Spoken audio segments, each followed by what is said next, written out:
जय श्री श्याम। हारे का सहारा बाबा श्याम हमारा।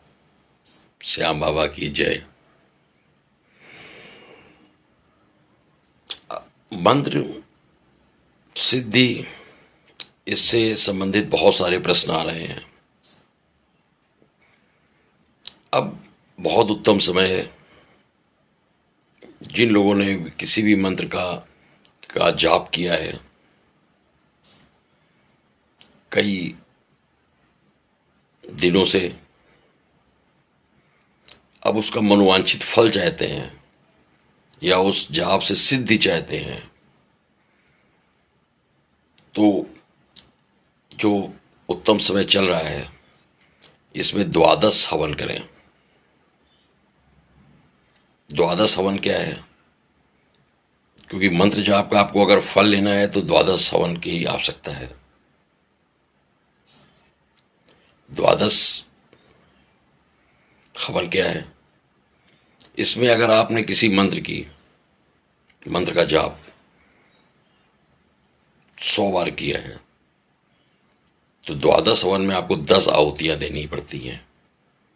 मान लीजिए पिछले 1 वर्षों से आप अपने मनोकामना पूर्ण होने के लिए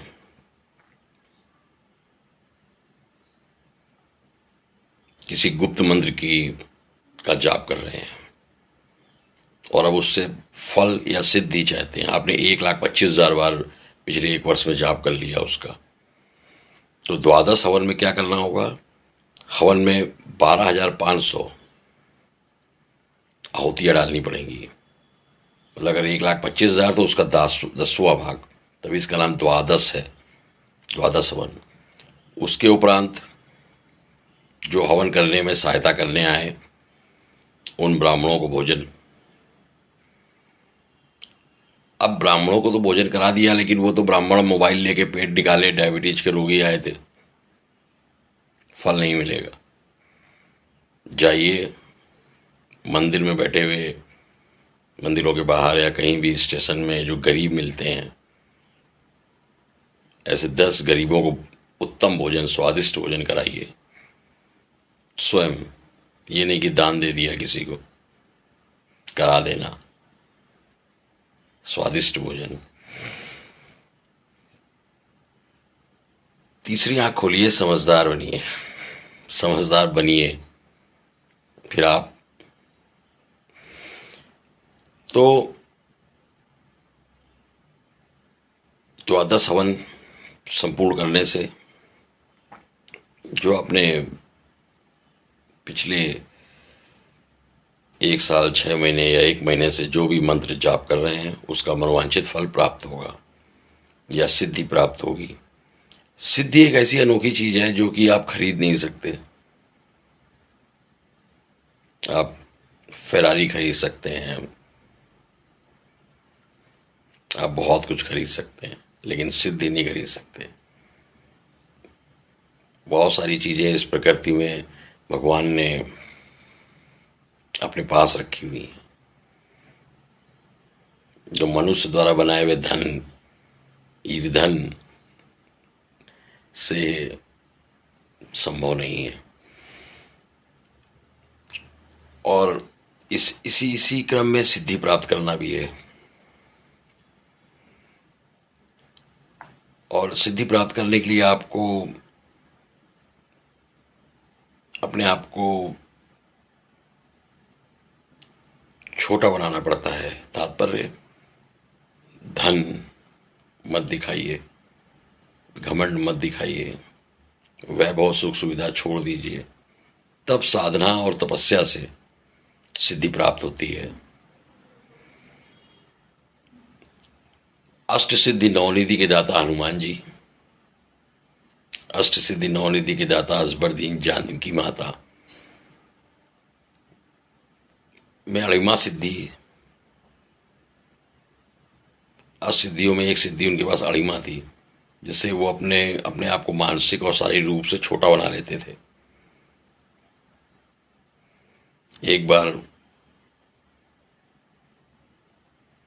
जब वो लंका पार करके अपनी शक्ति से माता सीता के पास पहुंचे अशोक वाटिका, तो उन्होंने पूछा माता माता ने हनुमान जी से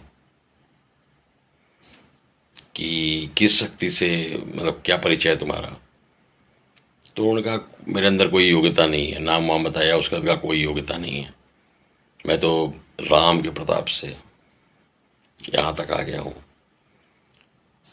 उन्होंने माता सीता से कहा सुनु माता शाखा मृग, नहीं बल बुद्धि विशाल, प्रभु प्रताप ते गरुण ही, खाए परम लघु ब्याल। तात्पर्य, हनुमान जी ने माता सीता से कहा कि राजा राम का प्रताप इतना है कि उनकी कृपा प्राप्त होने पर एक छोटा सांप का बच्चा भी गरुड़ को खा सकता है। तो हनुमान जी जिनके पास अष्ट सिद्धि 9 निधियां हैं, उनके अंदर ये सबसे अच्छा गुण था कि वो कभी भी अपनी सिद्धियों का घमंड नहीं करते थे। तो इस प्रकार समर्पण भाव से आप द्वादश हवन करें, ब्राह्मणों को भोजन कराएं जो हवन कराने आए, और साथ में 10 चिन्हित किए हुए आपके द्वारा गरीबों को भोजन कराएं। गरीब का तात्पर्य जिनके पास स्वादिष्ट करने का अवसर संभव ही ना हो।